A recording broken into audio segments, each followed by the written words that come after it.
set up a perfectly level cup, attach a rotary, and engrave a beautiful cup. The results are fantastic and the method is easy. Hey everyone, welcome to Pop Workshop. I've got a special project today. It's a cup, yeah, but it's a gigantic cup.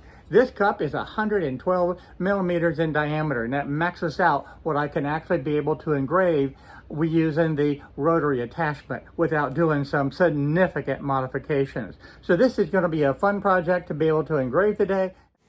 Now, the first problem I have is actually getting the actual diameter. Now, these calipers are just too small. This little arms are not going to be able to give me an accurate. So we'll just set that aside and we'll grab the two speed squares. I'll set up the speed square on each side of the cup where the name is going to go and then just measure in between. And that will give me an accurate measurement for the diameter of this cup. So this cup is actually 112 millimeters in diameter. Typically, when I engrave cups, I like to be able to engrave it where it comes out silver because it has a silver banding. And you can see the results on this test cup that I did in preparation for this project. That looked good. I always do a test engrave before I do the actual product because, quite frankly, I only have one cup and I can't afford to make a mistake with this blue cup. As far as cleaning, I just use a little alcohol and a magic eraser to be able to wash off the cup and get any residue that's off the engraving. And this is a very simple and effective method. So let's get back to the real cup now and show you the rest of the setup. Typically, when I engrave a cup, I actually have the jaws of the rotary attachment on the outside. Well, even though the mouth of this cup is a little bit smaller than the overall diameter, it still won't fit. And you can see how I have it mounted. But I'm going to take the cup off for just a second and show you. By opening these jaws all the way up, you can see that it just will not fit on there. The cup itself is just too large. Therefore, the only way to be able to mount this cup is to put the jaws on the inside of the mouth of the cup. Now this works and this will work good, but you have to be careful to make sure that this cup is sitting on there perfectly even in these jaws.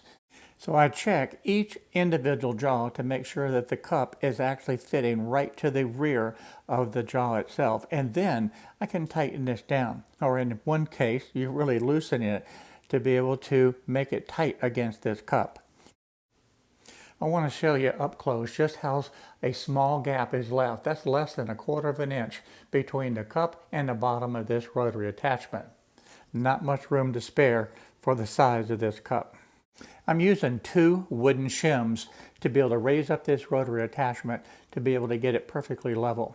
And that's very important to be able to have a good quality engraving. You want to make sure that the space in the area where you're engraving is going to be perfectly level. So take your time and make sure that you get this part correct. You can see that it's perfectly level now.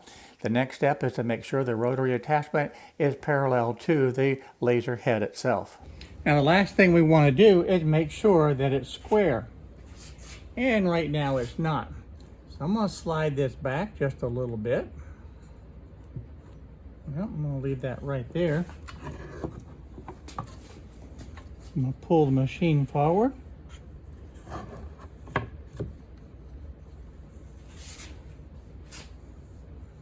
And I can just push the machine up to that, and that makes it where it's nice and square.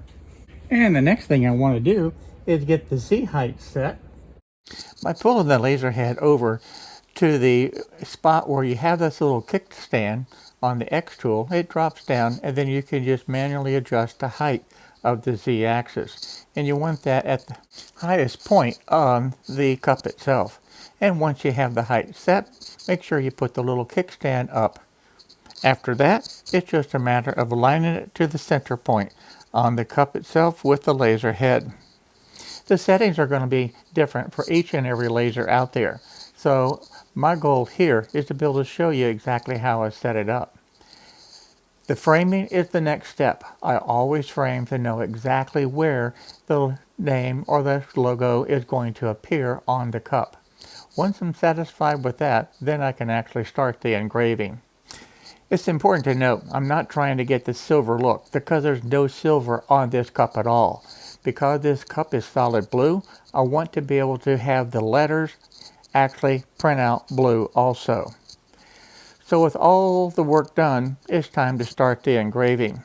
And after a few minutes, it's all done. I can move the laser head out of the way and I have the completed cup. The only thing that's left is to wash it off, and you'll see a nice pretty blue engraving on this stainless steel cup. The results of this are absolutely amazing. I love being able to use the diode laser to be able to get the colors in the stainless steel.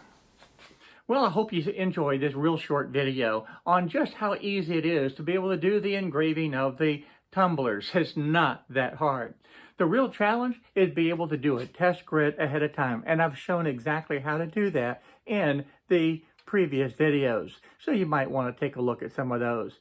But don't be afraid and shy away from being able to do the tumblers. It can be a lot of fun. So I hope you enjoyed this video today, and if you did, I certainly hope that you'll consider subscribing to the channel and give me a thumbs up. So for now, I look forward to seeing each and every one of you in the next video. So for now, bye-bye.